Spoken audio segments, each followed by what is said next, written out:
ومالين سبتة ولباتن وقيبتي كوبادي ورقة وعلى هذه عدل سيادة العالم أنكم بلا بس مركنا ورئيسي دلالك إسرائيل إيطاليا يكون واقعي إن أي صوص عريان سمركنا الدنيا يعني لما المريو أب ير أو ضدك حنون كقبه شيء يسمركنا جارو على مدينة سيدا وشيء يريز وسعرها دلك سي إسرائيل وحا أب كان لو ترجع إن ضدك حنون كلا جهلا تلفون كذا لو جش وبكدمنه لقوا جوبت أي مريان سيدا درتيدنا أي قف كستو كل وادان لو قد إنه قفك أجمريا ويها قف حنون كقبه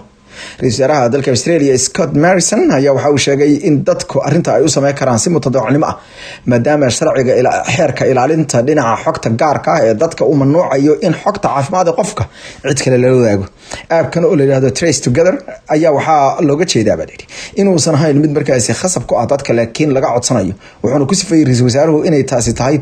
loo sameynayo in dadka kale lagu badbaadiyo waxaan ugu wacnaa dadka reer Australia ama ugu baaqanaa buuri si furan inay arintan u qaataan ayuu shaqo qaran oo kale ama wax aad qarankaaga u sameynayso kale ayuu Marison oo la hadiyay idaacada TV-ga ila yiraahdo Triple M waxa uu yiri waxa aan tan uga gollenahay inaan yareeno xanuunada faafaya waxaad badbaadi kartaa ruux waxaad ka badbaadi kartaa dhimasho ayuu hadii aad sidaas samayso dalka Talyaaniga ayaa sidoo kale ku talinaya in Trace Together uu u muuqdo karo ayaa la yiri mid wax tara Trace Together waxa uu noqon karaa mid wax inoo tara ayuu yiri mid kamid ah saraakiisha caafimaadka oo sheegay in qofku hadii uu telefoonkiisa ku soo download garaysto ama ku soo shubto appkaas uu tilmaami doono ama loo sheegi doono dadka isticmaalaya telefoonada oo dhan isla markaana la sii doono xog yar oo ku saabsan in qofka ka agdhow waxaan ku qabasay daraadeedna ay tahay inaad ka cararto ama aad ka faagato sida ay sheegayaan markaasi saynisyahanada iyo dadka khibrada ah ee dhinaca teknolojiyadda ku horumaray ee arintaas sameeyay ku-xigeenka xafiiska caafimaadka ee dalkaasi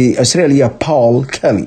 ayaa wuxuu sheegay boqolkiiba 40 dadka qaarkood hadeerta ay ogolaadeen oo si mutadawacnimo ah ay iskood ugu ogolaadeen gaar ahaan dadka xanuunka qaba inay arintaasi subiyaan